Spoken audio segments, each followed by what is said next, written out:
Yo les voy a pasar las diapositivas, después la clase de POC y después hacemos el caso clínico dentro del tiempo de la clase. Si ustedes tienen preguntas, me dicen. Si hablo muy rápido, me dicen, porque a veces hablo muy rápido. Me interrumpen, no hay ningún problema y la idea es que pues podamos ver esto.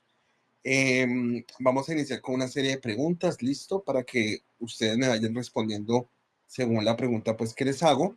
Y la idea es que sea lo primero que se les venga a la cabeza. Y de una vez les digo, una respuesta correcta es no sé. Bueno, no hay ningún problema, no les voy a tratar mal, nada de eso. Bueno, entonces vamos a comenzar.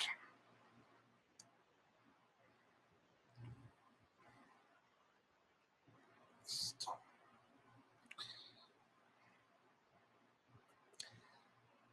¿Ahí están viendo? Sí, Doc. Listo, perfecto. Entonces vamos a comenzar con estas preguntas. Lina, cuéntame, ¿qué es obesidad? ¿Qué es la obesidad? Pues yo lo consideraría, pues teniendo como en cuenta el índice de masa corporal, pues que tiene que ser como mayor a 30 kilogramos sobre metro cuadrado. Perfecto, ya, gracias, Lina. Jenny, otra definición de obesidad. Una enfermedad crónica. Sí, es verdad. Listo, gracias. Venus, otra definición. Una acumulación de grasa en alguna zona del cuerpo. Listo, perfecto. Entonces, esas pueden ser varias formas de definir la obesidad. Melanie, ¿cómo se clasifica la obesidad?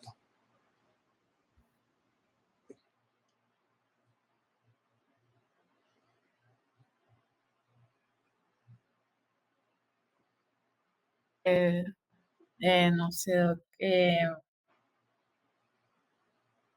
Tranquilo, no hay problema. Cristian, una clasificación de obesidad que de pronto conozcas.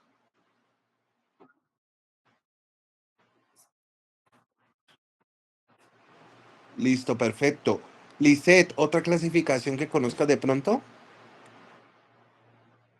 No, yo tengo entendido la misma, la de IMC. No conozco otra. Perfecto, ahí vamos a hablar de varios. Ajá, cuéntame. que también había otra por perímetro de las cinturas, ¿no? Ajá, ahí vamos a ver varias clasificaciones que hay por perímetro de cintura, hay por el porcentaje de grasa abdominal, hay por la zona en donde está distribuida la grasa, todo eso hace parte de la clasificación. En general, cualquiera de ustedes, ¿cuál es el tratamiento de la obesidad? Cambios en el estilo de vida. Listo. Corregir hábitos. Sí. Ajá, cambios de hábitos. ¿Y el cambio de hábito qué implica? Dieta Ejercicio. saludable. Ajá, entonces cambios alimentarios, ejercicio y la parte de salud mental también es muy importante. Si eso no funciona, ¿qué sigue? Medicamento farmacológico.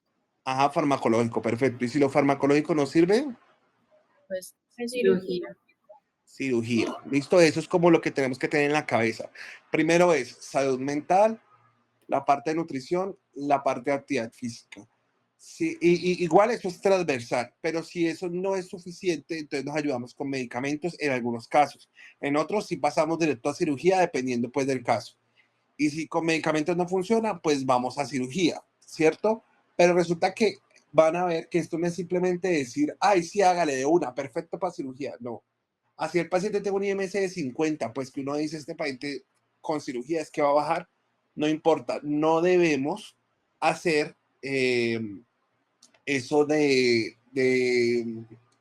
mandarlo de una, porque a veces los cirujanos los operan así sin ningún filtro y resulta que después esos pacientes hacen reganancia. Entonces uno tiene que tener muy claro los criterios y haber hecho un seguimiento previo para esto. ¿Cuándo se debe remitir un paciente a valoración por cirugía bariátrica? ¿Con qué? Esta pregunta es ¿con qué IMC? ¿Alguno de ustedes recuerda? Mayor a Sí, 40. mayor a 40. Mayor a 40. Ajá, ese es uno de los límites. O mayor a 35 con comorbilidades. Igual van a ver que esto depende de la bibliografía. Ahorita les voy a mostrar un poquito sobre eso. ¿Y cuál es el papel del médico general en el manejo del paciente con obesidad? Esto es más por una reflexión de ustedes. Yo quiero que tengan en cuenta que ustedes como médicos generales pueden hacer todo el abordaje del paciente y pueden seguirlo durante todo el tiempo. Ya cuando necesita cirugía, listo. O pues sí, yo sé, hay unas limitaciones de la EPS y todo, que no aprueba medicamento, lo que sea, sí. Pero en teoría ustedes deberían poder saber manejar el paciente en todo el espectro de la obesidad y antes y después de la cirugía. Porque resulta que ahí tenemos tantos pacientes obesos que los especialistas, créanme que no dan abasto. Ustedes no se imaginan la cantidad de pacientes que tenemos en el HV, listo, de obesidad. Medicina familiar de algunos, medicina interna de otros, endocrino de pronto los más complejos, pero allá hay pacientes por cirugía, pero por montones. Entonces, y cuando uno va a revisar, los pacientes no saben qué es la cirugía, no saben cuáles son las complicaciones, no saben qué es lo que van a sentir después de eso. A veces no hay como filtros adecuados, no ahora, pero sí previamente no hay como filtros adecuados. Y los pacientes que se hicieron cirugía hace 10, 15 años, muchos han tenido una reganancia marcada y pues ya hacer cirugías de corrección es mucho más complicado. Entonces la idea es que ustedes puedan saber que la idea es que ustedes conozcan sobre el tema, conozcan cuáles son los riesgos, conozcan cuáles son las complicaciones y poder ayudarlos, porque es una enfermedad demasiado común de todos los días, tanto que a veces incluso la invisibilizamos. Cuando nosotros vemos un paciente, sí, tiene la pancita, ya, pero pues no le ponen cuidado porque ya es tan comunes de todos los días que es como que, no, sí, no, la idea es que nosotros tengamos en cuenta esto porque puede producir complicaciones a largo plazo. Entonces, estos son los contenidos que vamos a tocar durante la charla. Vamos a ir ampliando cada uno. Como definición, van a ver que aquí hablamos de múltiples definiciones. Una de esas es que es una enfermedad crónica recurrente multicausal que afecta al equilibrio neuroinmunometabólico y psicosocial. Ya todo esto lo afecta. También una definición un poco más biologicista, que es una acumulación de grasa que compromete la salud. Otras son desequilibrio entre el ingreso de energía y su gasto, lo que produce un balance positivo, una acumulación de grasa y un aumento de peso. El otro, pues es desde la etimología, en latín obeso significa completamente nutrido o nutrido en exceso. Y la OMS lo define como un incremento del porcentaje de grasa corporal, generalmente acompañado de aumento de peso, cuyo monto y distribución condicionan la salud del individuo. La obesidad se entiende como una enfermedad crónica y aunque no lo crean, sigue siendo esto un debate. La enfermedad crónica, según el diccionario de Mosby, la define como aquellas condiciones en las que existe una alteración de una función vital que involucra una estructura, una parte o un sistema del organismo, una patología específica o desorden caracterizado por un reconocible grupo de signos y síntomas atribuibles a herencia, infección, dieta o efecto del medio ambiente. Y aquí vemos que la obesidad entra porque desde el adipocito se genera una adiposopatía, incluso a veces desde el sobrepeso. Es importante esto tenerlo en cuenta porque muchas veces ustedes van a encontrar definiciones que dicen, sí, pero hay obesos sanos. O sea, hay obesos que de pronto no han desarrollado complicaciones y por eso en algunas definiciones recientes lo han puesto como obesidad preclínica que no ha desarrollado signos y síntomas y ya la obesidad clínica y tiene unas subclasificaciones y todo eso. Pero más allá de eso, ustedes saber que el hecho de que no haya desarrollado nada no significa que sea sano.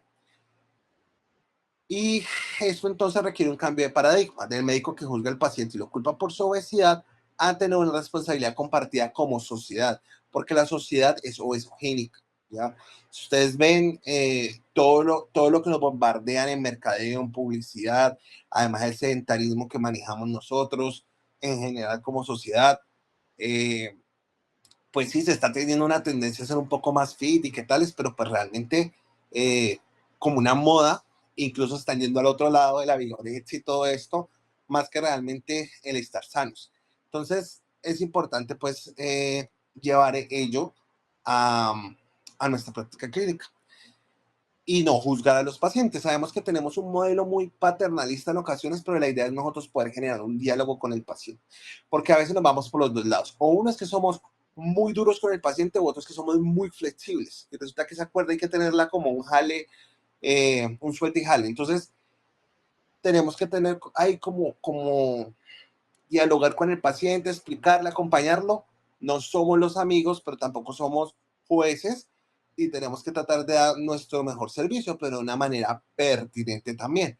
Porque resulta que si ustedes se pueden investigar cuánto cuesta, por ejemplo, una inyección de los medicamentos que vamos a hablar, pues cuesta 160,000 y a dosis máxima dura 6 días.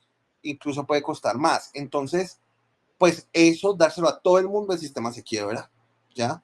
Entonces, tenemos que tener muy claros cuándo enviamos el medicamento, cuándo se lo quitamos, porque eso es lo otro. A nosotros nos enseñan mucho a enviar medicamentos, vaya, quíteselos. Y se van a dar cuenta que, y en su práctica, se van a dar cuenta que hay muchos pacientes que están con tiamina, vitamina C, cianocobalamina, calcio y vitamina D, y no lo necesitan. Pero vaya, quíteselo. ¡Ja! Son capaces de ponerles hasta tutelas. Entonces, la idea es que ustedes también sean muy racionales, porque desde cada una de nuestras acciones, pues el sistema de salud también sufre, por decirlo así. También hay un sustento fisiopatológico de la obesidad, no es simplemente dejar de comer, no es falta de voluntad, sino que genera la hiposopatía, que es un estado inflamatorio crónico, leve a moderado promotor de múltiples condiciones. Requiere pues cambios en el estilo de vida del paciente y su entorno, por lo que ya les decía, y la idea es que nosotros evaluemos, prevengamos y tratemos las complicaciones que esto pueda generar. En cuanto a la epidemiología, la prevalencia de obesidad ha aumentado en las últimas décadas con un incremento promedio del IMC de 0,4 kilogramos sobre metro cuadrado por década desde los 80 a nivel mundial. Y pues esto es importante comprenderlo porque explica también las dinámicas de la obesidad en general en casi todos los países. En el 2015 se estimaba que 108 millones de niños y 604 millones de adultos a nivel mundial eran obesos, y un aumento de prevalencia en casi todos los países desde los 80 y un aumento al doble de prevalencia en 70 países.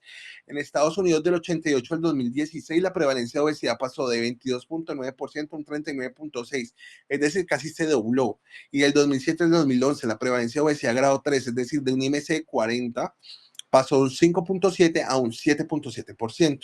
Y las proyecciones estiman que en el 2030 la mitad de los adultos en Estados Unidos serán obesos y un cuarto tendrán obesidad grado 13. ¿Qué han mostrado las últimas encuestas?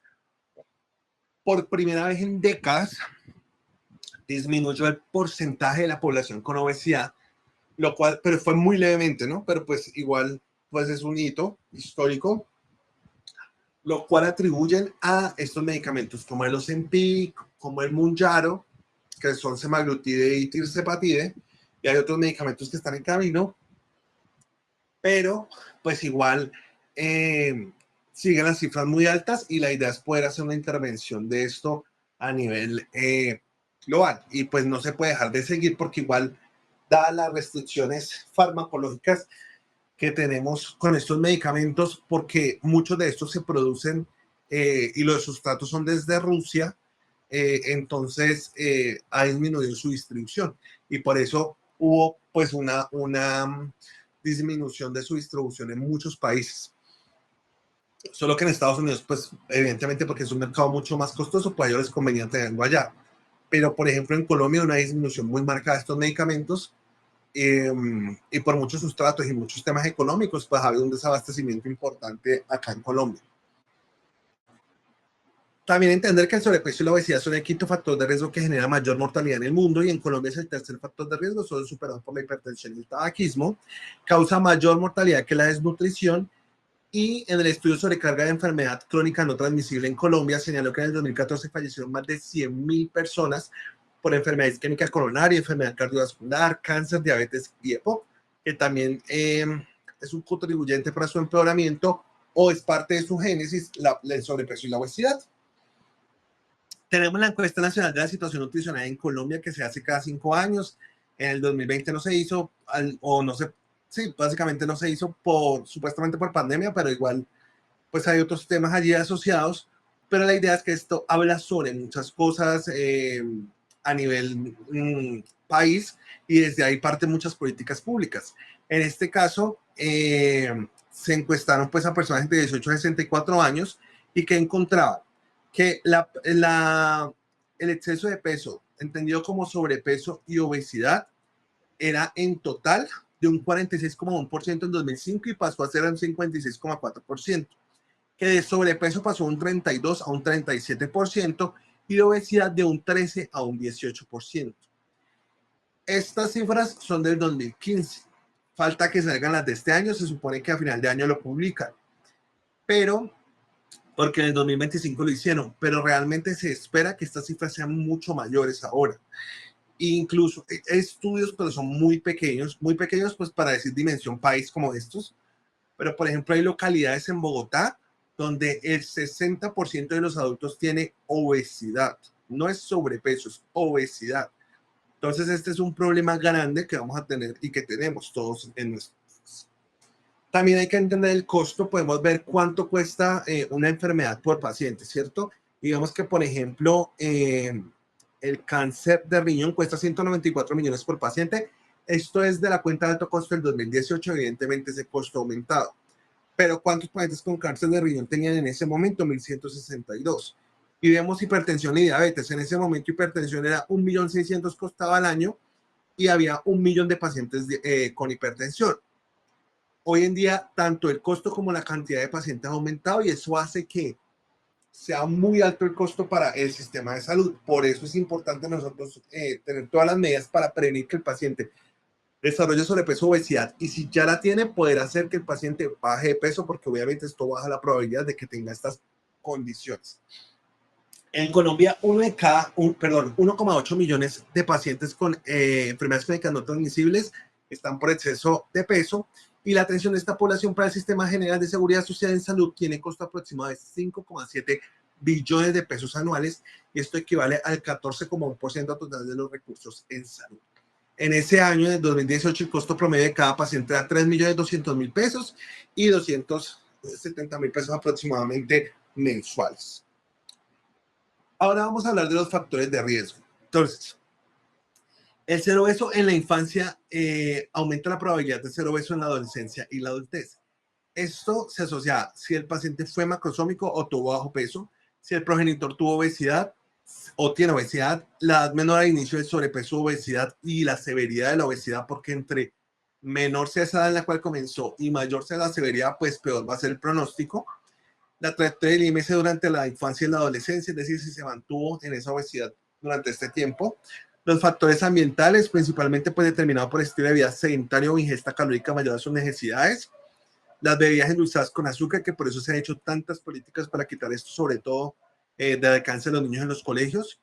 Y también se ha disminuido pues la publicidad para este tipo de bebidas. Incluso si ustedes se dan cuenta, algunos que son un poquito más grandes se podrían dar cuenta que antes había mucha publicidad de todas las comidas que se les da a los niños, que el Alpín, que los Kelos, que Fruity Loops, que bueno, un montón de cosas y ahora todo eso ha disminuido, se le han quitado los muñecos a la mayoría.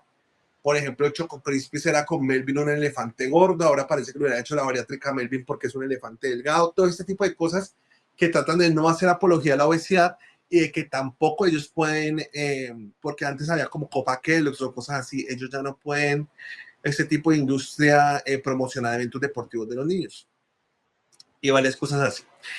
En cuanto a políticas públicas, el tiempo en televisión o en videojuegos que sabemos que aumentó muchísimo en pandemia y que cada vez se hace mayor porque de alguna manera pues el tiempo en pantalla tenemos que tenerlo por el hecho pues de trabajar o de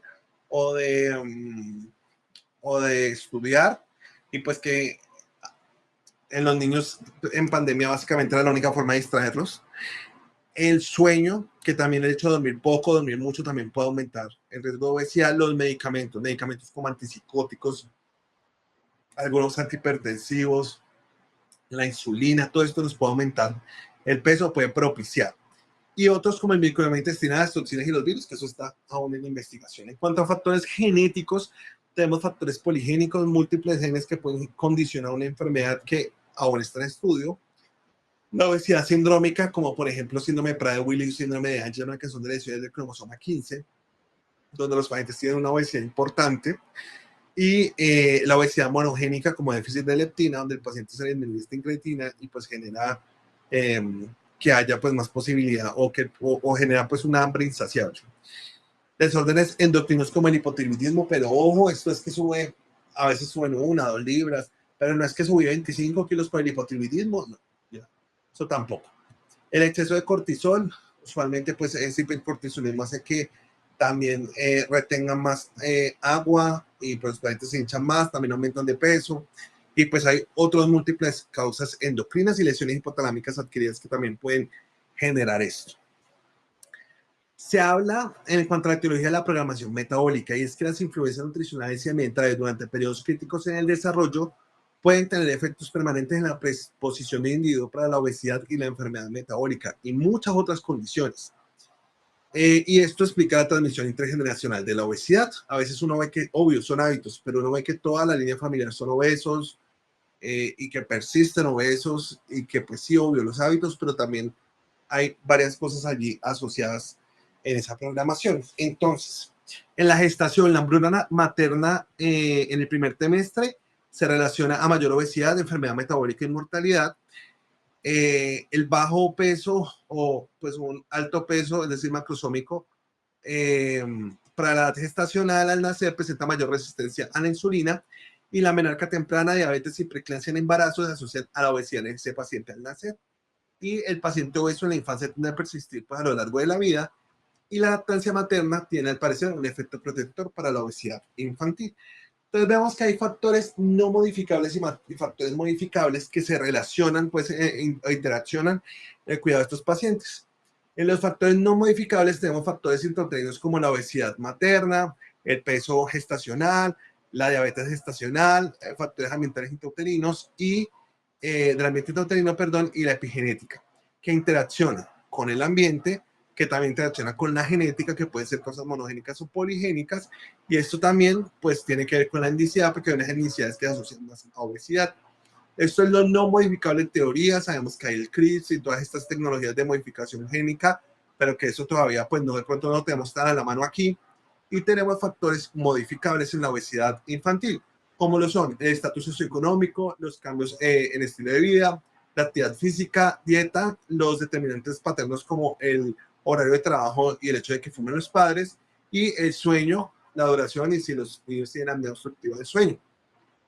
Todo esto nos puede interaccionar en el paciente, y es importante comprenderlo porque nosotros no, a veces solamente vemos, listo, actividad física y dieta, ya. O a veces le dicen a los padres, no, pues el niño va a crecer y no hay problema y ya baja de peso. No, porque si los hábitos siguen iguales, pues no va a cambiar nada. Entonces, la idea es que nosotros podamos intervenir en el paciente, y casi siempre nos toca multidisciplinariamente, nos toca ayudarnos, de pronto en el caso de los menores de edad, pues del pediatra si se necesita, pues de nutrición, de psicología, porque realmente de alguna manera si tenemos un niño con obesidad, una obesidad muy marcada, pues de alguna manera se puede estar dando alguna clase de maltrato, o se puede estar teniendo, por ejemplo, unos déficits de alguna hormona o sustancia del cuerpo que no se ha estudiado y que se debe estudiar adecuadamente.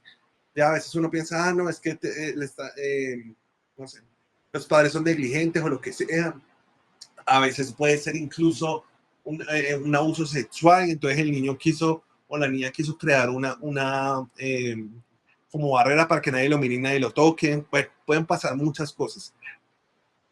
Y es por eso lo importante de la salud mental en los pacientes. Se van a dar cuenta que es una de las contraindicaciones no estar compensado sus patologías de salud mental, pero también se van a dar cuenta que es uno de la génesis de esa obesidad.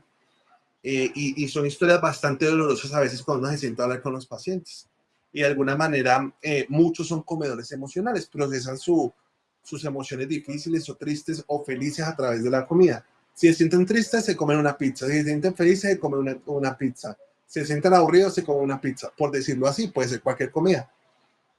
Así como de pronto otra persona se pone a jugar videojuegos, así como otra persona, no sé, apuesta. Bueno, pueden pasar mil cosas.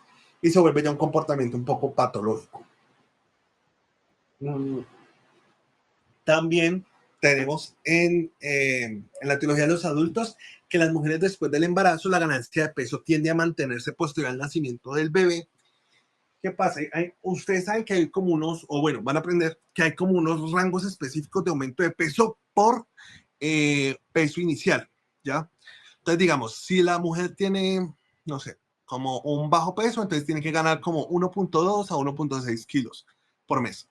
Si tiene un peso normal, entonces digamos que 1 kilo. Si tiene un peso aumentado, sobrepeso, entonces 0.8. Y si ya tiene obesidad, 0.6. Le estoy diciendo una cifra porque en este momento no me acuerdo exactamente cuáles son, pero es más o menos así. Y si nosotros vemos que la paciente aumenta mucho, porque hay pacientes que aumentan 20, 30 kilos en el embarazo, pues eso bajarlo es muy difícil. Los anticonceptivos orales usualmente tienen poco efecto, más que todo generan una retención de agua, pero pues hay pacientes que aumentan de peso con este. La menopausia, más que generar obesidad, pues cambia la distribución de grasa y se genera un aumento de peso, y pues se genera más también como esa obesidad central, de las cuales en teoría ellas están protegidas mientras tienen eh, la mientras tienen pues el periodo fértil. También tenemos en los hombres el cambio de estilo de vida activo en juventud a sedentario, que esto nos hace también aumentar pues, la parte de grasa, y la disminución de testosterona en hombres mayor.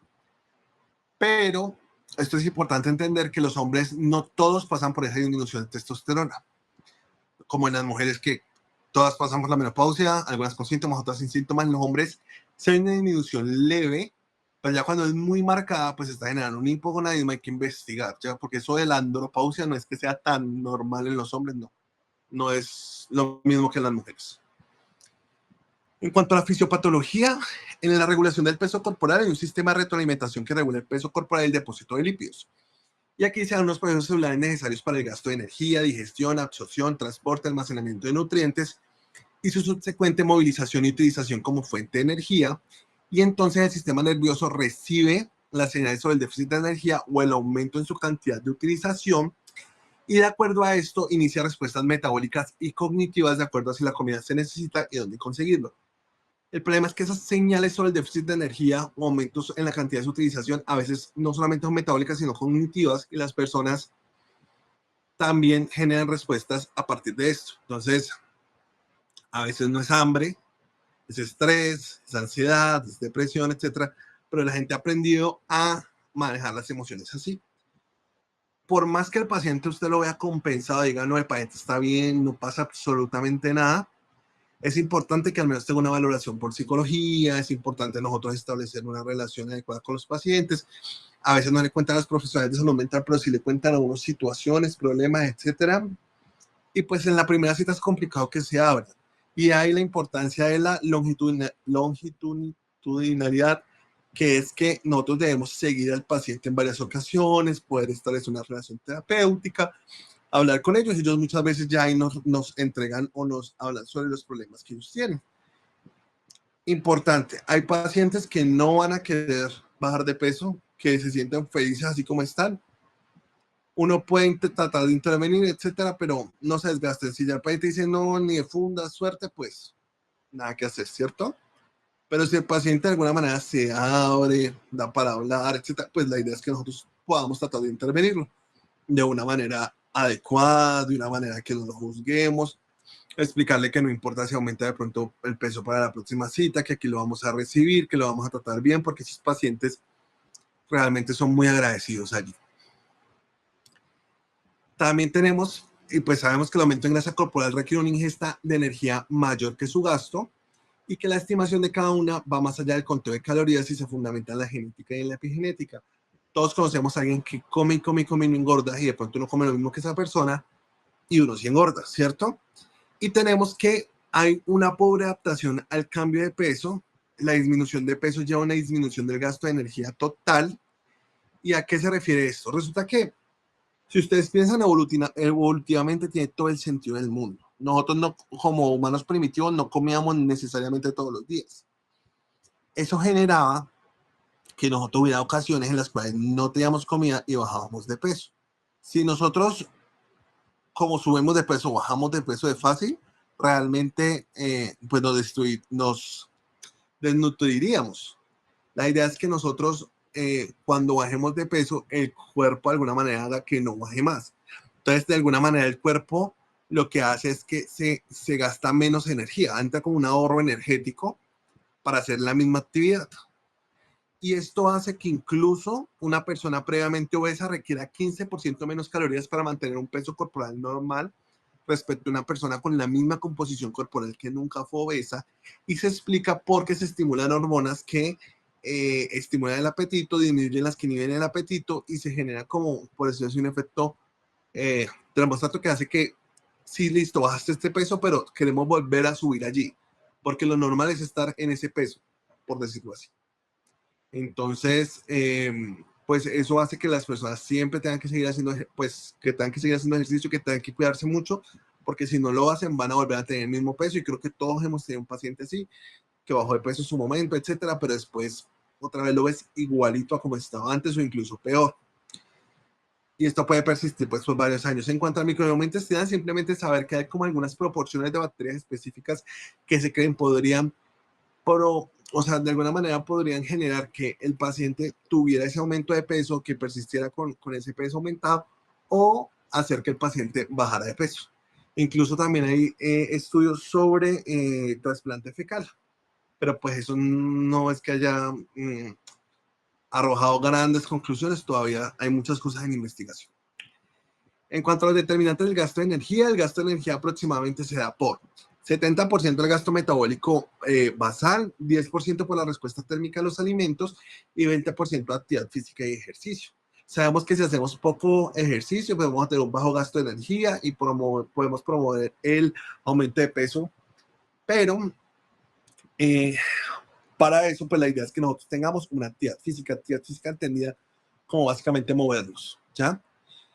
Y ese movernos no necesariamente implica un deporte, no necesariamente implica el ejercicio, sino nosotros también, pues, generar movimiento de los grupos musculares, que lo podemos hacer caminando, podemos hacerlo haciendo aseo, podemos hacerlo bailando, podemos hacerlo en muchas cosas. La idea es que esa actividad física que se haga se empieza a hacer regular, se empieza a hacer de una manera juiciosa y que el paciente eh, pueda hacerlo de una forma que a él o ella le guste. Porque también a veces nosotros decimos, ay, no, haga esto, haga lo otro, pero no sabemos qué le gusta al paciente, pues uno tiene que preguntarle. Hay pacientes que le dicen, a mí no me gusta nada. Entonces uno tiene que tratar de ir buscando qué posibilidad tiene, o dependiendo de la limitación del paciente que de pronto le puedo enviar. Listo, este paciente tiene una artrosis de cadera.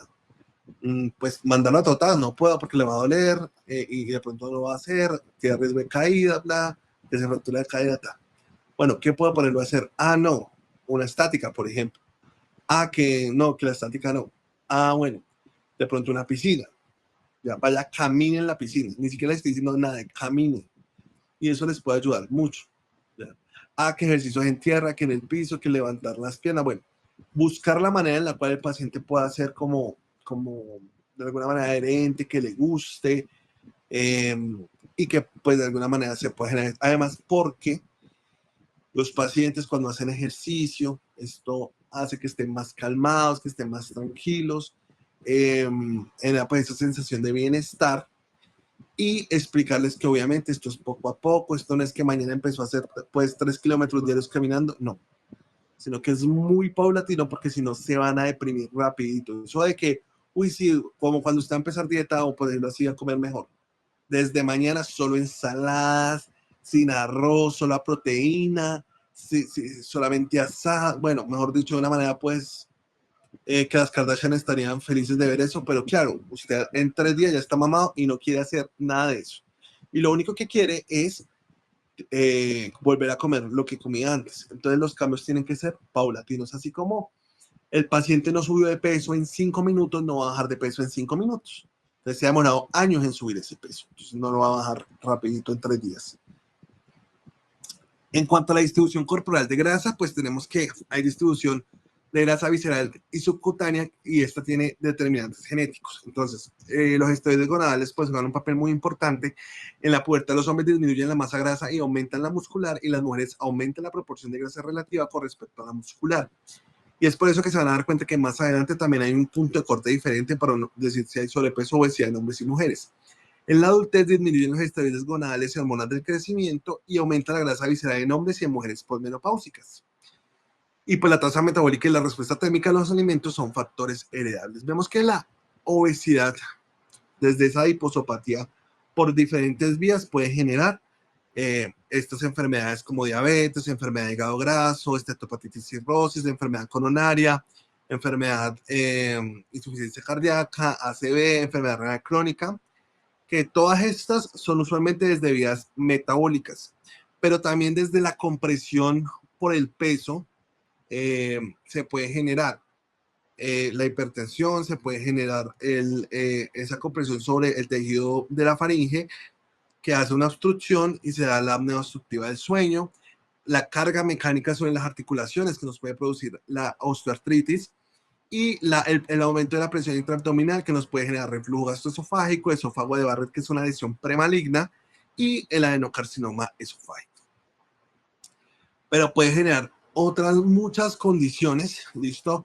La trombosis venosa, porque la obesidad puede ser una enfermedad protrombótica, la insuficiencia venosa, nos puede producir también la incontinencia urinaria e incontinencia fecal, la infertilidad, porque recuerden que los pesos extremos pues producen infertilidad, el síndrome de ovario poliquístico, cáncer de distintos tipos, endometrio, mama, próstata, colon, dermatitis e incluso pues también depresión asociada y ansiedad asociada pues al hecho de estar obesos.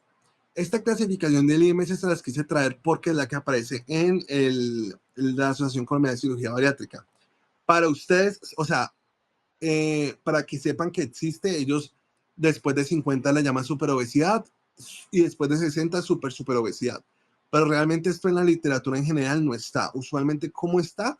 Desde el peso, pues hasta la obesidad grado 3. Y de 40 en adelante a todos los llaman obesidad grado 3. Entonces, para que ustedes lo sepan, de obesidad, de IMC de 40 para allá, todo es grado 3. En la obesidad grado 1 es el IMC de 30 a 34.9, obesidad grado de 35 a 35.9 y obesidad grado 3, 40 en adelante. Se le llamaba antes a la obesidad grado 3 mórbida, pero se le quitó el nombre de mórbida. ¿Por qué? Porque resulta que incluso desde sobrepeso, pero con perímetros abdominales aumentados que terminan en obesidad, básicamente por el rango pues, de centímetros de ese perímetro, se pueden ver afectaciones y se pueden ver morbilidades. Entonces, esa morbilidad puede ser desde cualquiera. Por eso ya no se le llama así.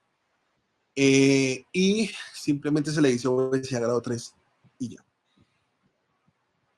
La clasificación de acuerdo a la distribución de grasa corporal tenemos pues la primera que se le llama obesidad abdominovisceral o visceroportal o androide o central o en forma de manzana, que la grasa se localiza generalmente en cara, tórax, abdomen y predispone a padecer enfermedades como dislipidemia, diabetes tipo 2 y enfermedad cardiovascular. Esto usualmente se da en hombres. Y tenemos la obesidad femoroglútea ginoide periférica o en forma de pera, que es la que usualmente le da a las mujeres, que la grasa se localiza en cadera, muslos y mitad inferior del cuerpo y se asocia con problemas vasculares y articulares de miembros inferiores como varices y gonartrosis. Y tenemos la obesidad de distribución homogénea, que el exceso de grasa pues no predomina en ninguna parte del cuerpo. ¿Cuáles son las herramientas diagnósticas? Entonces tenemos que el estándar de oro es medir la grasa corporal por medio de densitometría, isótopos, impedancia y ultrasonido. Pero esto no está usualmente disponible en atención básica. Y tenemos pues el índice de masa corporal, que el índice de masa corporal es muy fácil de usar, es bueno, bonito y barato, gratis. Y se usa, usted lo hace en 10 segundos. La desventaja es que no es confiable en deportistas, ancianos, personas de talla baja ni etnias específicas. Se van a dar cuenta que dependiendo de la etnia hay como puntos de corte diferentes, ¿ya? Y por ejemplo, en una persona amputada, pues no nos sirve. En una persona anciana, los puntos de corte aumentan, ¿ya? Entonces, pero no los va a confundir con esos, los puntos de corte con los que ya les mostré, pero para que sepan que eso puede cambiar, dependiendo de la edad y dependiendo de, por ejemplo, en los asiáticos antes bajan, la obesidad tiene un punto de corte más bajo, el sobrepeso también. Entonces, pues para que sepan si en algún momento trabajan con este tipo de poblaciones que tienen otro tipo de cortes. ¿Hasta aquí tienen alguna pregunta? No, ninguna. No, doctor, muy claro. Listo. En cuanto a las herramientas diagnósticas, inicialmente, pues tenemos las tablas de peso ideal, que ya vamos a hablar de eso, que es algo de temas de seguros, que nació eso. Después vamos a hablar de índice de masa, la distribución de grasa corporal, los métodos imagenológicos y los métodos eléctricos. Las tablas de peso ideal básicamente nacieron por las compañías de seguros de Estados Unidos, que entre los 60 y los 80 efectuaron tablas de peso ideal ajustadas para tallas obtenidas de grandes poblaciones. y los riesgos de mortalidad empezaban con cifras del 120% del peso deseado. Después se tomó el índice de masa corporal que ya había sido creado hace rato en el siglo XIX por Adolf Quetelet y pues que era una medida fácil de tomar para las consultas y para hacerle seguimiento a los pacientes, porque para eso lo único que necesitaba era saber cuál era su altura en metros y tener una balanza y ya. Con eso se hace muy rápidamente y podríamos estimar y hacer seguimiento de los pacientes. Tenemos el otro que es la distribución de grasa corporal. Resulta que no es solamente que el paciente tenga sobrepeso, sino dónde lo tiene. Y que además había una consecuencia adversa mayor o un mayor compromiso a largo plazo en los pacientes con distribución de grasa tipo androide. Entonces, la importancia de medir la grasa visceral, pues con esto se estima mejor el riesgo cardiovascular y se planea intervención del paciente.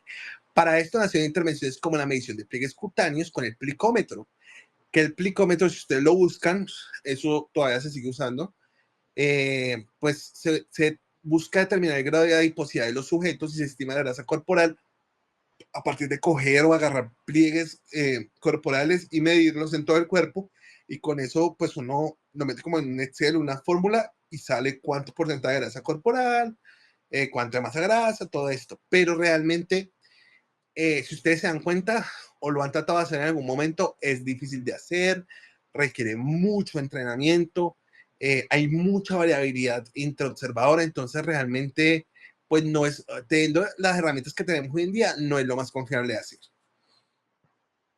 Tenemos el índice cintura-cadera, que se correlaciona con la adiposidad visceral. Aquí tenemos 3 cortes que tienen ellos, pero simplemente saber que dependiendo pues de donde ustedes trabajen, van a usar alguno de estos. Yo no les voy a preguntar estos puntos de corte para que sepan, pero pues que existen, ¿ya? Tenemos la circunferencia de cintura, que tampoco les voy a preguntar el punto de corte, porque sería ser una mala persona, pero sí para que sepan que depende de donde ustedes lean, los puntos de corte son diferentes.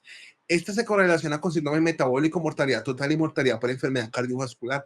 Es una gran medida porque ustedes a veces no tienen balanza, no tienen tallímetro, pero sí tienen al menos un metro y con eso pueden medirle la circunferencia de cintura. Y nos ayudan los pacientes con IMC normal, porque puede que tengan sobrepeso en teoría, pero tienen pues ese abdomen aumentado y eso hace que tengan la obesidad como tal. Los puntos de corte depende de la guía que usted lea. La guía de práctica clínica del 2013 del ministerio dice que mayor o igual a 90 centímetros, siendo mayor o igual a 94 centímetros, indicador de exceso de grasa visceral. La Asociación Colombiana de Cirugía Bariátrica en su guía del 2018 nos dice que mayor o igual a 102 centímetros y la Asociación Colombiana de Endocrinología nos dice que en el 2019 es mayor o igual a 94 centímetros. Que en eso coincide en el exceso de grasa visceral en la guía práctica colombiana. Yo utilizo la de la Asociación Colombiana de Endocrinología para los dos cortes, 94 en hombres y 90 en mujeres, porque son puntos de corte que se establecen a partir de estudios hechos en Colombia. El de 102 y 88 usualmente es en población de Estados Unidos, ¿ya? Entonces, por eso es que yo personalmente uso ese punto de corte. Pero pues donde ustedes trabajen, según las guías que tengan, todo eso, ahí pues se usa este tema. ¿Cómo se mide? Se mide de manera horizontal en el punto medio entre el reborde costal y el reborde superior de la cresta ilíaca. El paciente debe estar de pie con los brazos a los lados sin expiración y pues en atención básica se debería medir en toda consulta, excepto si el IMS es mayor a 35 porque realmente no nos va a mostrar pues mucho más allá. En cuanto a métodos imagenológicos, sabemos que el TAC y resonancia a nivel de la cuarta vértebra es como el gol estándar allí, pero pues realmente no se usa, sino que porque pues eso se usa para otro tipo de patologías, se usa es más en investigación. Pero acá en Colombia yo nunca he escuchado esto. Y tenemos la absorciometría dual de rayos X, que es el DEXA, que mide el contenido de grasa abdominal, no es invasiva y es precisa, distingue la masa grasa de la masa magra, pero no distingue la grasa visceral de la subcutánea. Tenemos también la absorciometría dual de doble fotón, que usa gadolínio. En cuanto a métodos eléctricos, tenemos la bioimpedancia. Hay bioimpedancia eléctrica corporal total y hay regional. Esta básicamente estima el agua corporal total, la masa libre de grasa y la grasa, pero depende de las propiedades eléctricas del cuerpo, la composición, estado de maduración, hidratación, edad, sexo, raza y condición física. En la eléctrica total, pues se ponen varios puntos de apoyo para poder medirlo. En la eléctrica regional solamente se toma una extremidad y se toma ya al final. Con eso estiman lo total, pero hay varias indicaciones, como por ejemplo, se debe efectuar posterior a 2 a 4 horas de haber comido, sin haber practicado actividad física intensa, después de 24 horas de haber ingerido bebidas alcohólicas o diuréticos, realizar en periodo premenstrual, no haber ingerido café o té, evitar el uso de cremas, evacuar la vejiga. Son muchas cosas pues que piden, pero esto es mucho más preciso. Entonces, hoy en día en Cali mucha gente utiliza este tipo de máquinas. Algunas pues regionales, otras totales, y ofrece pues servicios de lectura de esto y ver qué esquemas de pronto pueden seguir, porque a veces vemos que ese cambio solamente en kilos pues no es suficiente, porque de pronto usted aumenta un poquito en masa grasa y en masa magra, perdón, en músculo y disminuyó en grasa corporal y pesa lo mismo. Entonces eso frustra a la gente y por eso es que se impulsa que no solamente se midan con el peso en la balanza, sino que se midan con las medidas en cuanto a con el metro, que se midan también con este tipo de bioimpedancias, porque ahí pueden darse cuenta de cuál es realmente el porcentaje de grasa corporal, cuáles han sido sus avances, ¿ya? Y que tampoco lo hagan tan frecuentemente, porque obviamente eso también frustra. Hay personas que la ansiedad no las deja, uno les dice, como con los hipertensos que tienen tensiómetro digital, que se toman la presión cada 2 horas. Aquí toca decirles a los que tienen balanza que la escondan, que se la lleven de la casa, lo que sea, porque se enloquecen. Porque claro, se pesan en la mañana, en mediodía y en la tarde y uno todo el día fluctúa de peso. Entonces, hay que mentalizar de eso a los pacientes y que es un proceso. En cuanto al porcentaje de grasa corporal, lo normal es entre 12 a 20% en hombres, 20 a 30% en mujeres, límite de 21 a 25% en hombres y 31 a 33% en mujeres, y obesos mayor a 25% en hombres y mayor o igual a 33% en mujeres. En cuanto a la evaluación del paciente como tal, pues hacer la historia clínica completa con énfasis en los antecedentes familiares para nosotros pensar en obesidad, enfermedad cardiovascular prematura, hipertensión arterial, diabetes mellitus y cáncer, que de pronto hay familias que uno empieza a preguntar y resulta que tiene 6 tíos con cáncer. Y uno, bueno, aquí de pronto hay un patrón. Entonces también ver qué es lo que está pasando, intervenir de una manera adecuada. Ah, no, que todos mis tíos son diabéticos. Ah, bueno, este paciente es obeso, tiene un riesgo alto de desarrollar diabetes. Venga, vamos a meternos por ahí de pronto para estimular al paciente, motivar. Ustedes, la idea es que vayan pensando en la manera más adecuada de intervenir al paciente. Antecedentes personales, la enfermedad metabólica pues asociada a la obesidad como diabetes, hipertensión y dislipidemia, el consumo de tabacos y bebidas alcohólicas que no solamente son factores de riesgo, sino que también propician pues esta obesidad. Y también nos pueden estar hablando de la ansiedad que tiene el paciente, medicamentos especialmente los que tienen efecto en el peso, las causas desencadenantes, como, y siempre preguntarle, ¿usted por qué cree que aumentó de peso? Hay pacientes que te dicen, no tengo ni idea. Hay otros pacientes que tienen muy claro. Ah, no, cuando yo tuve mi bebé. Ah, no, cuando me divorcié. Ah, no, cuando se murió mi papá. Ah, no, cuando me cambié de casa. Lo que sea. Y uno empezar a buscar, a ver qué de pronto puede estar pasando ahí. Porque a veces primero hay que resolver los duelos y después si se trata la obesidad.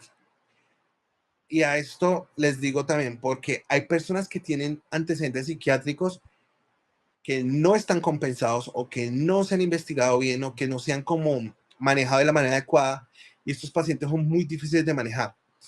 Y pues en ese preciso momento lo más importante no es manejarles el peso, sino manejarles esa patología de salud mental.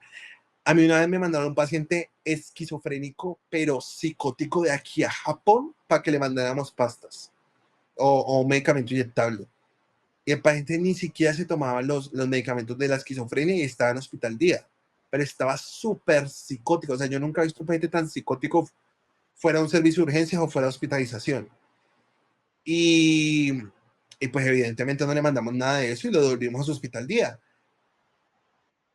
O también me ha tocado pacientes con ansiedad muy marcada, pero que es de esos pacientes que te transmiten la ansiedad porque no, o sea, es impresionante el discurso, todo, cómo hablan, cómo se expresan, cómo se mueven, que uno sabe que están súper ansiosos y que realmente en ese momento lo más importante no es bajar de peso. Entonces ahí uno lo que tiene que intervenir es cómo vamos a bajar la ansiedad. Lo del, o sea, lo del peso pasa a un segundo plano. Entonces también darse cuenta de que a veces los pacientes no nos tenemos que intervenir de una, sino que es en un futuro. Bueno, también cuáles han sido los intentos de pérdida de peso, los tratamientos utilizados y la eficacia. Porque hay pacientes que te dicen, vea, yo he hecho de todo. Y cuando ustedes preguntan qué ha hecho de todo, no, es que yo me he tomado el agua de apio, el lipoblue, me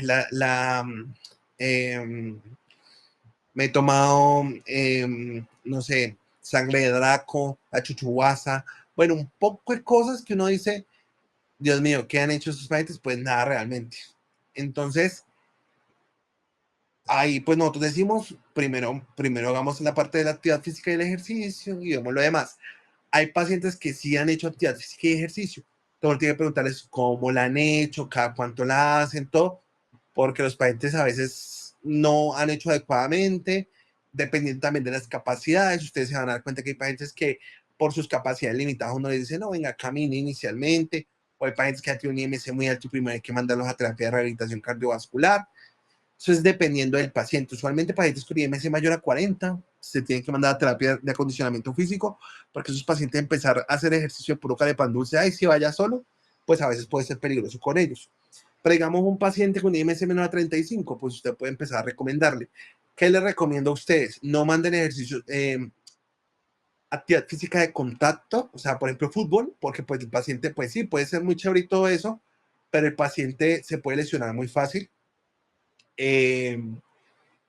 Lo otro es que nada que sea de saltar, porque me ha pasado con pacientes que no, es que me mandaba a trotar un paciente obeso para que le termine de dañar las rodillas, si no las tiene dañadas.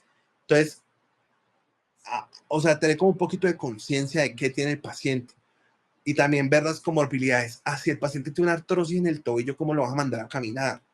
Y con dolor y todo eso, pues mejor, no sé, mandar un ejercicio en tierra, que tenga que levantar la pierna y que el movimiento no lo haga desde el pie, pues, o sea, parado, sino que se acueste el paciente y empieza a levantar las piernas. O sea, buscar la manera en la cual el paciente de alguna manera, según sus limitaciones o según sus condiciones, pueda ser manejado.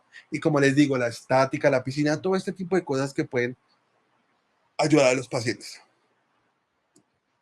En cuanto a los fármacos, entonces tenemos medicamentos psiquiátricos como lo que les decía, los antipsicóticos como estos que dice aquí, los antidepresivos, los IMAO que ya no los hay en Colombia y las fenotiacinas. Tenemos los estabilizadores de ánimo como litio, valproato, carbamazepina y gabapentina, antihistamínicos que, como este que ya tampoco se ve, los antihipertensivos que tenemos, por ejemplo, que nosotros llamamos la clonidina, el propanolol, el metoprolol, la enfametildopa, antidiabéticos como la insulina, las sulfonilureas y las tiazodinedionas, sobre todo la insulina. Lamentablemente las sulfonilureas nos está tocando volverlas a usar porque por el desabastecimiento de los medicamentos en general. Tenemos los anticonceptivos como los inyectables de depósito, es decir, los de 3 meses, y los corticoides. Mucho cuidado ustedes manejando corticoides. Ténganle miedo, o sea, yo creo que, no me acuerdo si ustedes ya pasaron por dermato, creo que pasan en 5º año, pero ustedes se van a dar cuenta que los profes de dermatología, o sea, ellos mandan corticoides en cosas muy puntuales. Para ellos no es que cualquier rash, ay, sí, mandémosle corticoides de una vez. No. Ustedes tienen que ser muy conscientes de que no manden este tipo de medicamento a menos de que esté totalmente indicado. Bueno, porque esto en cambio puede empeorar las lesiones y puede generar complicaciones a largo plazo y así mismo con los orales. En la historia clínica completa, en la revisión por sistemas, hay que buscar complicaciones, causas de obesidad secundaria, como el hipotiroidismo, con las las uñas quebradizas, la piel seca, el estreñimiento, la depresión, la caída del pelo, la caída de las cejas, la diabetes, entonces tenemos la polidipsia, polifagia, poliuria, la pérdida o aumento de peso, ¿cierto? La caltosis nigricans, el síndrome de Cushing con su cara en luna llena, con la jiba, ¿cierto? Con esas estrellas que puede generar el hipogonadismo, que usualmente el hipogonadismo, ese no lo tenemos tan claro. Los otros de pronto sí, porque lo hemos visto en semiología, pero en hipogonadismo, ustedes que tienen que usualmente estos pacientes a veces desarrollan disfunción eréctil y desarrolla baja libido. Y los pacientes te consultan es por eso. No es que tengo, no, y tienes que preguntarle muy bien porque ellos a veces piensan que es eyaculación precoz lo mismo que disfunción eréctil, son dos cosas diferentes. Cuando tú revisas, resulta que no tienen disfunción eréctil, tienen baja libido, eh, tienen como baja energía, y tú le mides los niveles de testosterona y los tiene bajos. Síndrome de apnea de sueño. Usualmente estos pacientes te hablan de somnolencia diurna muy marcada, te hablan de que roncan mucho en la noche, que se quejan de que roncan mucho y de que se quedan sin respirar por momento y después como que vuelven. Entonces, pues esos pacientes hay que hacer unas escalas que se llaman Epworth y Stock-Pump y con esas escalas uno estima cuál es la posibilidad. Y según eso, pues le haces el estudio del sueño que se llama polisomnograma, que ese estudio es que el paciente o lo hace en la casa o lo hace pues en un sitio especializado, se queda a dormir una noche con el aparato puesto.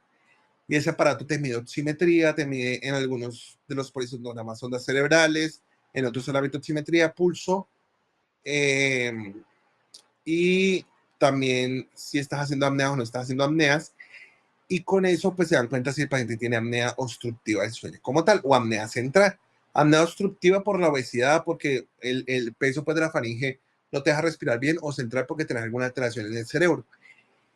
Y pues dejas como de respirar por más de 10 segundos. Y eso genera microalertamientos, despertares, que el paciente no duerma, que el paciente empiece a tener problemas de memoria.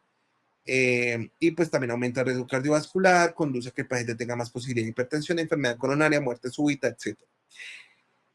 La insuficiencia cardíaca o respiratoria, que ustedes también la han visto, toda la parte de Framingham, toda la parte pues, del estudio de la disnea, que también lo vamos a ver en la próxima clase, alteraciones del ciclo menstrual, entonces si el paciente tiene oligomenorrea, amenorrea, aumento en frecuencia, dismenorrea, etc. Retraso estatural o mental, porque este último nos hace pensar más en algún síndrome asociado. Nosotros podemos pensar, bueno, pero se lo diagnostican chiquito. Y pues sí, pero no, porque hay personas que vienen de lugares, Colombia es muy grande, hay personas que vienen en lugares muy, muy, muy alejados y solamente pueden acceder a un médico ya adultos. Entonces a veces también hay que pensarlo allí. La evolución de la obesidad durante la vida, entre mayor haya sido ese nivel de obesidad y desde más temprana edad, pues probablemente va a ser más difícil manejar esa obesidad. Y los aspectos de alimentación y hábitos de vida diaria. Muy importante en estos pacientes preguntarle cuántas veces come al día, qué es lo que come, si tiene o no hábitos compulsivos, y hábitos compulsivos entendidos como me paro en la noche a comerme más o menos toda la nevera, me doy atracones de comida, y atracones de comida o atracones de alcohol, ya porque también está asociado. ¿Cuál es la comida que me gusta? Hay pacientes que no les gusta nada básicamente, hay otros pacientes que sí, pues hay como forma de tratar de alguna manera. De trabajar, pues porque hay pacientes que no, a mí no me gustan las frutas, no me gustan las verduras, no me gusta, que no les gusta ni nada. Entonces uno ahí se queda como, bueno, pero los pacientes en general, pues es buscar qué es lo que les gusta, qué es lo que les conviene, porque también a veces pasa que, ay, no, es que fui a una nutricionista y me dijo que comía almendras y que comía salmón, y el paciente vive en Mojica, y uno, venga, pero es que no tiene ni para el pasaje, ¿cómo le vas a decir eso? Entonces, también el principio de realidad, ¿dónde estoy parado? ¿Qué posibilidades tengo? A veces, vea, yo trabajé en el Isaías y yo a veces necesitaba un especialista, un subespecialista, ya porque tenía una enfermedad, por ejemplo, no sé, un lupus. Y yo decía, bueno, este paciente tiene lupus con complicaciones, mejor mandarlo al reumatólogo. Y el paciente me decía, no, porque yo no tengo para ir para allá. Yo vengo caminando acá y no me cuesta nada, pero irme hasta allá no puedo porque no tengo pasaje. Entonces, a veces uno está muy maniatado dependiendo de dónde esté. Y pues hay gente que en serio le toca muy duro en la vida.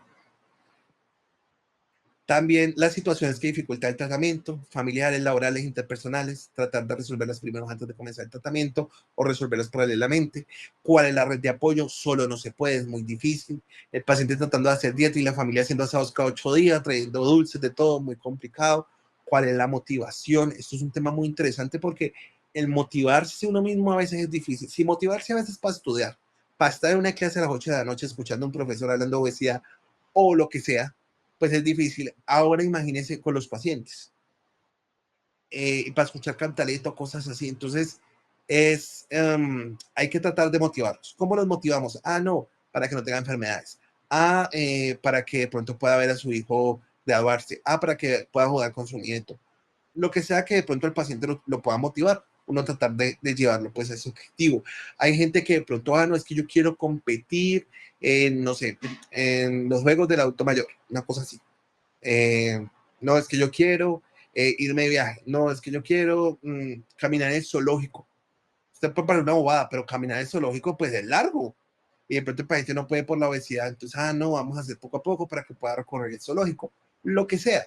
Para de alguna manera poder ayudar a como buscar objetivos que hagan más, pues más chévere esa motivación y no solamente sea la salud, porque a los pacientes a veces les vale 5 la salud y solamente ponen cuidado cuando ya estén infartados. En el examen físico completo, el peso, la talla, la presión arterial, la circunferencia de cintura, observar la presencia de obesidad secundaria con todo lo que ya les decía, buscar las consecuencias de la obesidad, los signos de insuficiencia cardíaca, dislipidemia, diabetes, hipertensión. En los exámenes complementarios, entonces, lo básico que hay que pedirles es glicemia en ayuno, el perfil lipídico, el hemograma, creatinina y transaminasas. Pero después hay que pedirle según lo que uno encuentre. Que si sospecho apnea del sueño y tengo pues las escalas positivas, polisomnograma. Que si sospecho un hígado graso, esto depende. Cuando usualmente hay una guía americana que dice que los pacientes con IMC mayor a 35 todos deberían tener ecografía abdominal. Aquí en Colombia no podemos hacer eso. Ya, pero si por ejemplo tiene una alteración por capacidades, por presupuesto, todo. Pero si nosotros tenemos que las transaminasas están elevadas, el perfil hepático está elevado, de pronto vemos una hepatomegalia, etcétera, pues podríamos justificar pedir una ecografía, ¿cierto? También la incontinencia urinaria.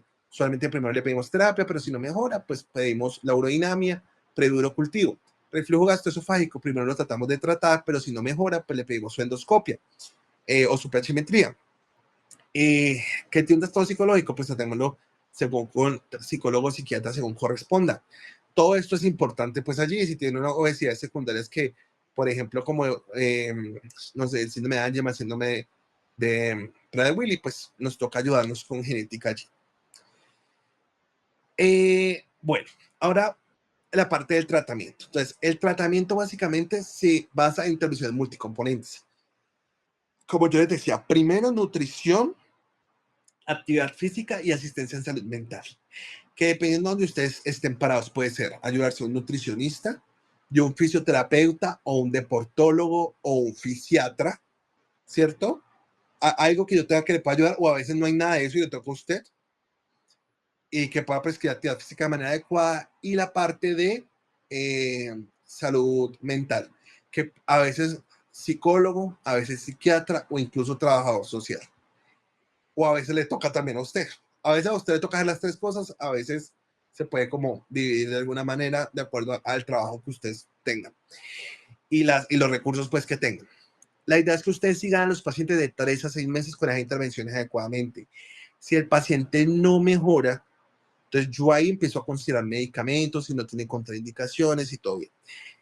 Yo empiezo medicamentos. Con los medicamentos estoy de 3 a 6 meses vigilando. Si el paciente no ha mejorado, y no hay compromiso, pues paila. Hay que quitárselos y hay que seguir con las medidas no farmacológicas. Si el paciente sí está comprometido, si ha mejorado, pues puedo continuar. Si el paciente yo veo que sí está comprometido, que está reclamando los medicamentos, que todo, pero no ha mejorado lo suficiente, o esto da simplemente como una medida como bypass, pero realmente el paciente necesita cirugía, pues lo remito a cirugía.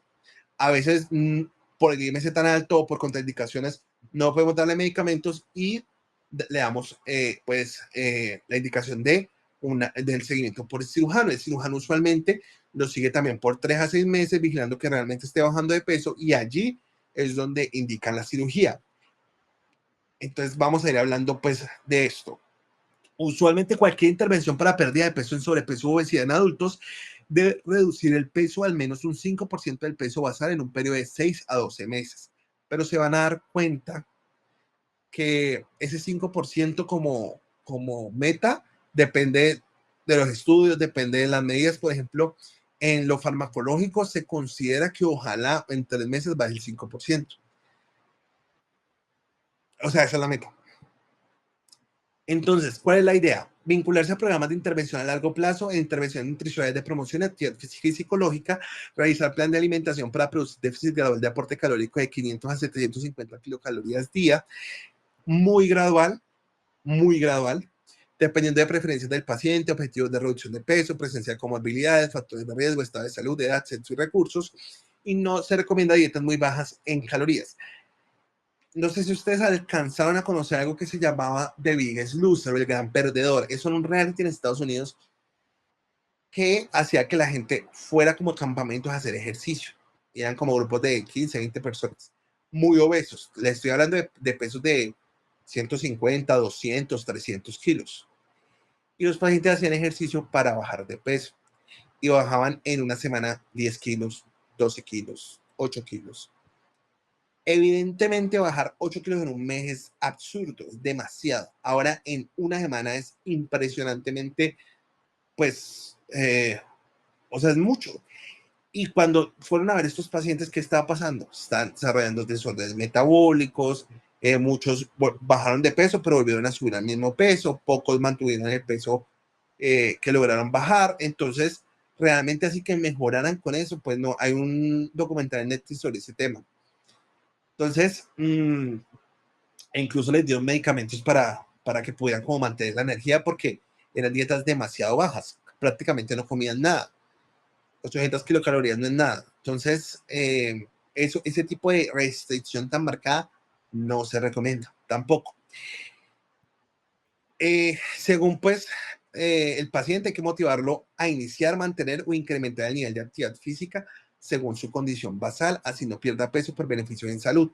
Podemos iniciar 5 minutos al día, porque a ellos hay que decirles medidas Marte, que son medibles, alcanzables, realistas en un tiempo y específicas. Entonces, no es lo mismo yo decirle a un paciente, vaya, camíneme media hora diaria, a decirle, vamos a empezar con 5 minutos diarios de caminata lenta. El paciente le va a decir incluso, no, pero es muy poquito, pero es una medida alcanzable. Y el paciente va a sentir bien porque hizo lo que usted le dijo, incluso va a hacer más. Pero hay que decirle que tampoco se sobrecarguen porque pues ahí se empiezan a lesionar y hay problemas. Usualmente, ¿cómo lo prescribimos el ejercicio? El ejercicio lo prescribimos si no tienen obesidad, 150 minutos de actividad física moderada, leve a moderada y 75 minutos de actividad física de vigorosa en toda la semana y que la divide el paciente. Pero si el paciente tiene obesidad, nosotros recomendamos 300 minutos de actividad física diaria, semanal, leve a moderada o vigorosa 150 minutos semanales, que se dividen según pues las preferencias del paciente, al menos 1 a 2 días de descanso, con 3 días de actividad de fuerza en todos, que haya también una actividad de equilibrio y de estiramiento, sí, de equilibrio y de estiramiento, de flexibilidad, perdón. Y eso es lo que usualmente recomendamos a los pacientes. Pero ¿qué pasa? Usted no puede entrar y decirle, paciente, vaya a 300 minutos semanales. No, empecemos con 5 minutos diarios y poco a poco aumentando. Y la idea es que hay que seguirlos por un buen tiempo, antes y durante, por ejemplo, los que van para cirugía, antes, durante y después de la cirugía. Las intervenciones farmacológicas, según la guía colombiana, dice que con un IMC mayor a 27, pero realmente no en la GPS acá en Colombia no aprueban los medicamentos para obesidad si no tienen un IMC mayor a 30. La idea es que ellos continúen la terapia farmacológica y que pierdan 5% del peso corporal en los primeros 3 meses. Si han logrado perder ese peso, pues ellos continúan en seguimiento y no hay problema. Pero si no lo han logrado o no han estado cerca, se los quitan. Ya, porque me han preguntado, ay, pero si llegó a 4.5% del peso corporal, entonces lo quito. No, obviamente no. Ya después de que pasó más allá de 2.5, 3, 3.5, todo, pues uno dice, no, este paciente realmente lo merece porque ha bajado de peso. Tal. Que obviamente debería bajar más, sí, pero pues llegó casi, o sea, está cerca. Pero si el paciente no ha bajado nada, incluso ha subido con los medicamentos, hay que quitarse.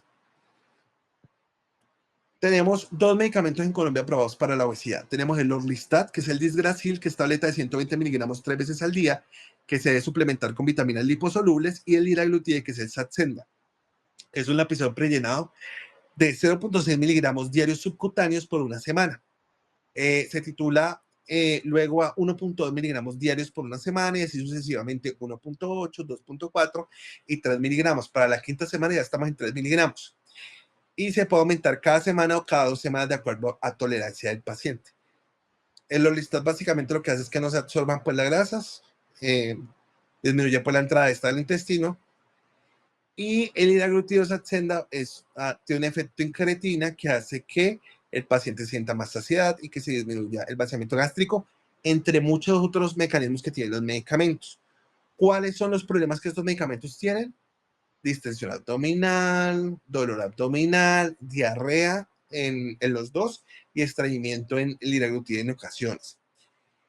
Hay pacientes que no lo toleran desde la primera dosis, hay nada que hacer, pero usualmente los pacientes sí lo toleran. Cuando yo les digo no, listar 3 veces al día es desayuno, almuerzo y comida, ¿no? Y pues si ustedes no comen con grasas, no hay problema, pero si el paciente come con grasas, sí le puede generar pues que tenga esteatorrea, que es diarrea pues con los lípidos. Contraindicaciones más que todo para el liraglutide, que es carcinoma papilar de tiroides, antecedente propio de la persona, y hay algunos otros muy específicos, pero pues básicamente estos medicamentos son muy seguros. Va a entrar otro medicamento que es el tirzepatide, que también ha mostrado pues cosas bastante interesantes, que es el Mounjaro, y ya pues en Colombia se supone que se va a empezar a distribuir el semaglutide de 2.4 miligramos, que es el Wegovy, que también se supone que se va a distribuir, pero pues todavía están, apenas en el tirzepatide están ya en lanzamientos, en el Wegovy todavía falta que lo traiga. Pero son también dos estrategias interesantes que van a entrar para todo esto pues que nosotros tenemos para el descenso del peso. Hay otros medicamentos para bajar de peso, acá pues no los tenemos, que es la lorcacerina, porque se asoció a un cáncer de pulmón, entonces lo sacaron hace rato, hace varios años. Fenterminato, piramato y naltrexona propio, que esos están en Estados Unidos, aquí no los tenemos, pero por ejemplo aquí vemos que generan unas pérdidas de peso importantes la naltrexona propio y la fenterminato piramato. Sin embargo, no por sus efectos a veces como cognitivos, en el sentido de que producen como una lentitud mental, como una bradiquicia, como un enlentecimiento. Entonces, mental, algunos pacientes no toleraban por esto y lo suspendían. El futuro de la terapia farmacológica, que es el presente ya, es el semaglutide de 2.4 miligramos. En ese momento les estoy hablando de los estudios STEP, que son los estudios que lanzaron los pivotales del semaglutide. Aquí básicamente hicieron estudios con diabéticos, con obesos, con personas con sobrepeso, y se dieron pérdidas de peso casi incluso de 19% a 68 semanas de seguimiento. Entonces se vieron que estos medicamentos son muy buenos, sobre todo asociados a terapia de tratamiento conductual intensivo, ¿ya? Y pues se ha visto que a largo plazo estos medicamentos pues tienen muy buen desempeño, los pacientes realmente pierden el peso y lo mantienen, pero hay como esa incógnita de si realmente suspenderlos cuando si los pacientes van a quedar como un paciente con hipertensión que usted tiene que darle la pasta de hipertensión toda la vida, asimismo un paciente con obesidad vas a tener que darle el medicamento toda la vida, pues asociado a sus altos costos. Esto aquí pues se los dejo. Tirzepatide y los estudios pues, de tirzepatide que muestran unas pérdidas de peso bastante interesantes, incluso de más del 25%. Entonces, prácticamente pues una bariátrica, muy interesante eso allí. En la cirugía bariátrica como tal, son un conjunto de procedimientos quirúrgicos diseñados con la intención de perder peso y mejorar comorbilidades. Se modifica anatómicamente el tracto digestivo, produciendo restricción a nivel del estómago, pues porque se corta, y disminución de la absorción a nivel del intestino delgado, porque también se corta una parte de este. Se generan cambios enterohormonales con impacto en órganos blandos y a nivel del hipotálamo. A veces estos cambios son inmediatos. Vea, pasa mucho que el paciente está con diabetes, le hacen el sleep o el bypass, y al otro día ya no necesita hipoglicemiantes. Y ustedes podrán decir, pero ¿por qué no ha comido? No, en serio, al otro día ya no necesita ni hipertensión ni hipoglicemiante. Es impresionante esta cirugía, pues cómo lo genera. Pero importante que los pacientes de estas enfermedades no es que se curen, sino que remiten. Y por eso la llaman también cirugía metabólica. Los pacientes después van a volver a recurrir con esta condición muy probablemente. Entonces tenemos la clasificación de los procedimientos: malabsortivos, mixtos y restrictivos. Los malabsortivos ya no se usan porque básicamente lo que hacían era un corte muy abajo del intestino delgado. Entonces no se absorben los minerales, no se absorben los nutrientes, los pacientes entraban en desorden hidroelectrolítico, los machos evidentemente bajaban de peso, pero quedaban desnutridos, malnutridos, y pues fallecían. Los procedimientos restrictivos, como la manga gástrica, que básicamente se tuneliza el estómago, pues sí, se sigue usando y hay pérdidas de peso de hasta el 83% en 3 años. La banda gástrica ajustable, que era como ponerle una, sí, como una moña, por decirlo así, al esófago, y lo que usted hacía era como reducir el espacio de entrada para el esófago, como un anillo, por decirlo así, al esófago, y se reducía la cantidad de entrada, pero eso se vio que no servía para nada. Y la aplicatura gástrica, que ya no se usa tampoco, que eso se usa para otro tipo de cosas, pero no para eso. Y tenemos en los procedimientos mixtos, que son el bypass gástrico. El bypass gástrico lo que hace es que, aparte de ser restrictivo, es malabsortivo por toda parte del intestino delgado, pero también en gran parte del estómago. Entonces eso hace que haya pues esa restricción y malabsorción, y los pacientes pierdan peso mucho más tiempo, mucho más marcado, y lo mantengan por más tiempo. Entonces aquí vemos imágenes de cómo se hace esto. Entonces vemos que está la banda gástrica, que pues eso ya no se usa. Vemos el gástrico, que por eso le llaman manga, porque queda literalmente como una manga. Tenemos el bypass en de Roth, ya, y que el estómago pues queda allí. Y pues los otros procedimientos que ya no se usan.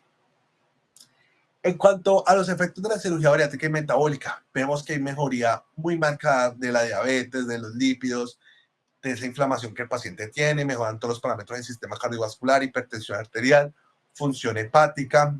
La fertilidad usualmente mejora, porque en ese peso extremo pues mejora, y la apnea de sueño puede mejorar e incluso remitir. Pero el reflujo gastroesofágico puede mejorar, pero también puede empeorar. Y el metabolismo mineral usualmente se empieza a dar por una disminución de la captación de calcio, sobre todo el bypass de la absorción de calcio.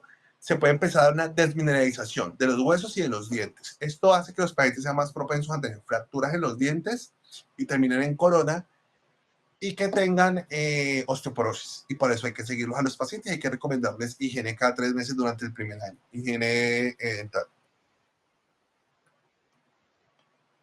Aquí les traigo las indicaciones principales para obesidad, para cirugía bariátrica, de la guía colombiana y de la guía de la Asociación de la guía colombiana del Ministerio, y de la guía de la Asociación Colombiana de Cirugía Bariátrica, que dice que es un IMC mayor a 40, superior con o sin comorbilidades, y un IMC entre 35 y 40 con comorbilidades que puedan mejorar con pérdida de peso. Y hablaba de que las indicaciones con baja evidencia era un IMC mayor a 35 sin comorbilidades, y entre 30 y 35 con comorbilidades. Hoy en día, a la literatura internacional, y pues les voy a mostrar ahorita sobre eso, ya la de 35 y 35 mayor, se considera que sí tiene evidencia y que sí se debería operar sin comorbilidades, y de 30 y 35 con comorbilidades. Sin embargo, pues la guía colombiana dice que es la parte pues de arriba, como les digo. También dice que si ha tenido IMC mayor a 30 con o sin comorbilidades, con múltiples intentos fallidos de pérdida de peso, tratamiento médico idealmente supervisado por profesionales, pacientes que completan la implicación de la cirugía bariátrica, pacientes con diabetes con IMC menor a 30, ellos dicen, pero yo nunca he visto esto en la vida real, y pacientes de 14 a 75 años de edad. Vemos que las indicaciones de la Sociedad Americana de Cirugía Bariátrica y Metabólica, como les decía, mayor a 35 sin comorbilidades, 30 a 34.9 con comorbilidades, y en asiáticos mayor a 27.5 candidatos a cirugía, y mayor a 25 es obesidad. Contraindicaciones para cirugía bariátrica: básicamente que la parte mental no esté controlada, sean desórdenes psicóticos, depresión, desórdenes alimenticios, bulimia, abuso de alcohol o dependencia de drogas, tampoco enfermedades que comprometan la vida a corto plazo porque no tiene sentido, pacientes que no pueden cuidarse a sí mismos o que no tienen buena red de apoyo, y trastornos endocrinos no controlados. La idea es que la cirugía bariátrica se haga con un grupo de profesionales que sea pues el cirujano bariátrico, nutricionistas, enfermeros, psicólogos, fisioterapeutas, médicos internistas, familiares, generales, endocrinos en ocasiones, lo que necesitemos pues que tengamos, y también que tengamos a nuestra mano, trabajo social. Hay que considerar la del paciente, severidad de la obesidad, comorbilidades, factores de riesgo, complicaciones, factores comportamentales y psicosociales, tolerancia del paciente al riesgo y disposición de seguir en el seguimiento, todo eso, porque si no, realmente no vamos a tener un buen desenlace. Hay que realizar control bioquímico y suplementación de micro y macronutrientes posterior a la intervención, que usualmente cuáles son: vitamina B12, ácido fólico, vitamina D, calcio y hierro, usualmente son los que se ven alterados allí. No se recomienda el balón gástrico, excepto en algunos casos especiales. Los bariátricos no les gusta realmente, se ha visto que bajan de peso mientras lo tienen y después lo quitan, entonces realmente no se utiliza. Eso se sigue haciendo, pero es una intervención a nivel privado. Tenemos leyes emblemáticas en Colombia sobre la obesidad. Tenemos la ley 1355 del 2009, que define la obesidad como una enfermedad crónica no transmisible. Se entiende como una prioridad de salud pública y se adoptan medidas para su control, detención y prevención, donde se empezaron a hacer todas estas medidas que les decía, de quitar la publicidad, de generar pues, un ambiente menos obesogénico. En los colegios está la ley 2120 del 2021, que es la ley de la comida chatarra. En esa se empezó con los octágonos de color negro para decir alto en sodio, alto en grasa, alto en yo no sé qué, lo que sea, que ahí pues empezamos a ver que se supone que eso pues hace que la gente disminuya su consumo. Y después hay otra ley que es la ley del azúcar, que es que básicamente si tiene un porcentaje específico más de azúcar de lo que debería tener, también les ponen un impuesto y es un poco más caro para ellos. Ya, y así se han ido implementando otras cosas. Esto en cuanto a la obesidad, y así se van a dar cuenta que hay muchas leyes en cuanto a otros temas. Por ejemplo, el precio del tabaco. El tabaco, casi el 80% del precio es impuestos. ¿Ya? Porque si ustedes se dan cuenta cuánto cuesta el tabaco realmente, si le quitan los impuestos, no es nada. Asimismo con el alcohol, muy buena parte del precio son impuestos. Entonces, ¿por qué? Porque se está tratando de desincentivar su consumo. En cuanto a la prevención en niños y adolescentes, pues intervenciones multicomponentes a largo plazo, la actividad física, la alimentación saludable y promoción de conductas saludables, padres de familia involucrarlos en las actividades de prevención, promover la lactancia materna hasta el 6º mes de vida, las guarderías e instituciones de preescolar minimizar los tiempos sedentarios, aumentar tiempos de juego para aumentar la actividad física, y los niños en preescolar acumular al menos 3 horas al día de actividad física lúdica. Los cuidadores ojalá acompañen a los niños a alimentarse en un ambiente libre de distracciones. En menores de 5 años ojalá que no estén expuestos a televisión, videojuegos y dispositivos electrónicos. Entre 5 y 17 años limitar la exposición de televisión, videojuegos y dispositivos electrónicos a 2 horas diarias. Entre los 5 y 17 años que hagan al menos 60 minutos de actividad diaria aeróbica de moderada vigorosa, y acompañar al menos 3 veces a la semana por ejercicios de fuerza. En los adultos también las intervenciones multicomponentes según lo que el paciente le guste, y realizar al menos 150 minutos de actividad física moderada o 75 de vigorosa. Recuerden que esto es sin obesidad, con obesidad son 300 y 150. Recomendar pues las medidas de autoevaluación del peso, como la medición de cintura, evaluar el ajuste de ropa como signos tempranos del aumento de peso. Y en cuanto a las conclusiones, que la obesidad es una enfermedad multifactorial que requiere un manejo interdisciplinario y sinérgico para llevar a cabo la disminución adecuada del peso, que las medidas multidimensionales son el pilar del manejo de la obesidad, y que en caso de comorbilidades que puedan mejorar con la resolución de la obesidad, se deben pues propiciar intervenciones farmacológicas o quirúrgicas. ¿Listo? Y eso es lo que yo les traía el día de hoy. ¿Alguna pregunta o duda?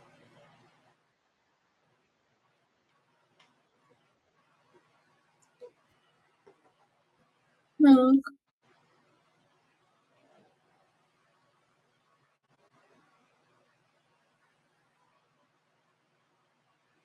Bueno, de esta presentación importante, el tratamiento, como se los dije, porque pues muchas cosas ustedes ya la han visto, pero para que sepan, igual se los va a preguntar y los va a preguntar en el caso clínico.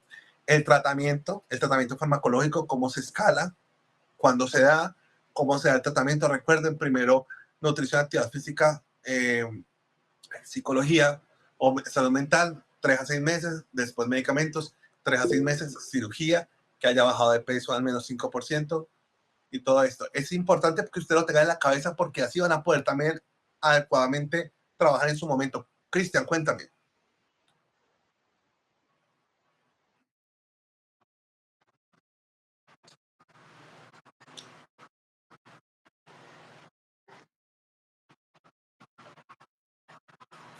Sí, sí es verdad.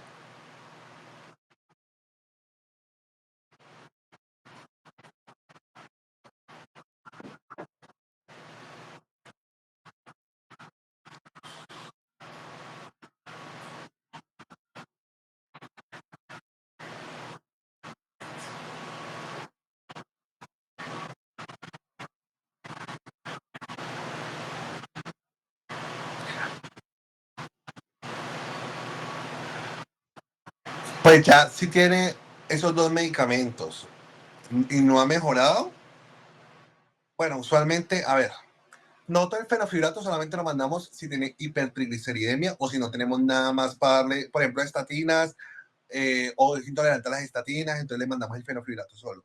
Pero en el caso que sea un fenofibrato más estatina, digamos pues que tenga, porque las guías lo que hoy nos dicen es estatinas más ezetimibe, si no funciona, PCSK9. Los fenofibratos están más para las hipertrigliceridemias. E incluso hay guías que primero dicen estatinas. Pero en el caso hipotético que vos me decís, pues habría que ver la función hepática, habría que ver cómo está el CPK, para ver de pronto y monitorizar al paciente. Y también, pues si queremos ser más seguros, pues sería en vez de darle Orlistat, darle liraglutide. Yo te voy a ser sincero, personalmente a mí no me gusta dar Orlistat, porque muchos pacientes tienen ese efecto adverso de la diarrea. Y es una diarrea que no avisa, ¿no? No es como que vos sentís el dolor, no. Vos te diste cuenta que te cagaste. Así fue, perdón por la franqueza, pero es que es así. O sea, el paciente se cagó y ahí fue que se dio cuenta que tenía diarrea. Entonces no es como otro tipo de diarrea que, ay, me dio el dolor, necesito ir al baño para, no, usted ya se hizo.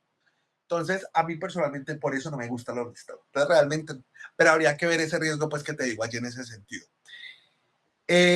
Bueno, muchachos, entonces la idea sería vernos dentro de 8 días, más o menos en el mismo horario. Yo les confirmo si es a las 6:10 o a las 6:20. Bueno, que tengan una buena noche y hasta luego. Hasta luego. Bueno, Chao. gracias. Gracias. Gracias.